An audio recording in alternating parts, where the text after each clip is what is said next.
Always make those above you feel comfortably superior in your desire to please and impress them. Do not go too far in displaying your talents, or you might accomplish the opposite. Inspire fear and insecurity. Make your masters appear more brilliant than they are, and you will attain the heights of power. Welcome to Flourish. I'm Diane Planadin, and today I decided on the 48 Laws of Power by Robert Greene.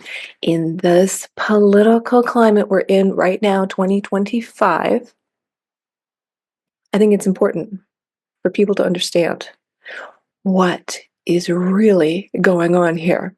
And Robert Greene is a master. He has written the symphony, and this was a number of years ago, but it's a big read. So I decided, you know what? I am going to do the 48 Laws of Power in the next 48 days in hopes that the world will come to a peaceful being. This first law is called Never Outshine the Master. And he writes so eloquently in this chapter about through history. But one I found really quite interesting was the conflict between Louis XIV and his finance minister, Nicolas Fouquet, who thought by lavishing things upon the king, by treating the king exceptionally well, he would be in favor in the court. And the opposite actually happened. The king actually had him arrested eventually and sent to the Pyrenees Mountains for the rest of his life to live in solitude, in solitary confinement. Wow, why did that backfire? Well, he was outshining the master. Such is the fate, in some form or other, of all those who unbalance the master's sense of self, poke holes in his vanity, or make him doubt his preeminence. Ah, yes. So this is nothing new, right? Keys to power. Robert Greene says, everyone has insecurities. When you show yourself in the world and display your talents, you naturally stir up all kinds of resentment, envy, and other manifestations of insecurity. This is to be expected. You cannot spend your life worrying about the petty feelings of others with those above you. However, you must take a different approach when it comes to power. Outshining the master is perhaps the worst mistake of all. And you can think about this through history. Different world leaders, military leaders, getting rid of those who didn't exactly deliver good news at times. I'm going to let you finish that puzzle. But what is happening right now? Let's pay attention. Do not fool yourself into thinking that life has changed much since the days of Louis XIV and the Medicis. Those who attain high standing in life are like kings and queens. They want to feel secure in their positions and superior to those around them in intelligence, wit, and charm. It is a deadly but common misperception to believe that by displaying and vaunting your gifts and talents, you are winning the master's affection. He may feign appreciation, but at his first opportunity, he will replace you with someone less intelligent, less attractive, less threatening, just as Louis XIV replaced the sparkling Fouquet with the bland Colbert. And as with Louis, he will not admit the truth, but he will find an excuse to rid himself of your presence. Ah, is this starting to sound familiar? Right?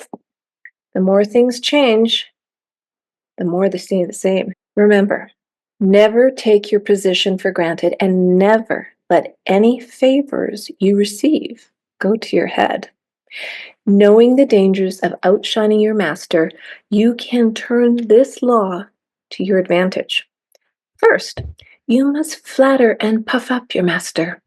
Overt flattery can be effective. has its limits. It is too direct and obvious and looks bad to other courtiers. Discreet flattery is much more powerful. If you are more intelligent than your master, for example, seem the opposite. Make him appear more intelligent than you. Act naive. Make it seem that you need his expertise. Commit harmless mistakes that will not hurt you in the long run, but will give you a chance to ask for his help. Masters adore such requests.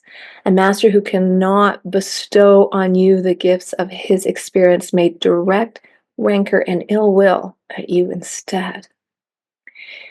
If your ideas are more creative than your master's, ascribe them to him in as public a manner as possible. Make it clear that your advice is merely an echo of his advice. And this is excellent advice for anyone who goes on a job interview. Because I can guarantee you, if you come across as someone more knowledgeable, more dynamic than the person hiring you, you are not going to get that job.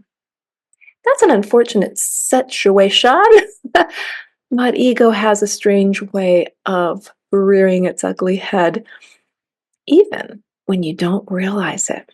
So practice that. Keep in the back of your mind, but this is spectacular because this is what we need to know right now with what's happening in the world. For example, he says, if you surpass your master in wit, it is okay to play the role of the court jester, but do not make him appear cold and surly by comparison. Tone down your humor if necessary and find ways to make him seem the dispenser of amusement and good cheer. If you are naturally more sociable and generous than your master, be careful not to be the cloud that blocks his radiance from others. He must appear as the sun around which everyone revolves, radiating power and brilliance, the center of attention.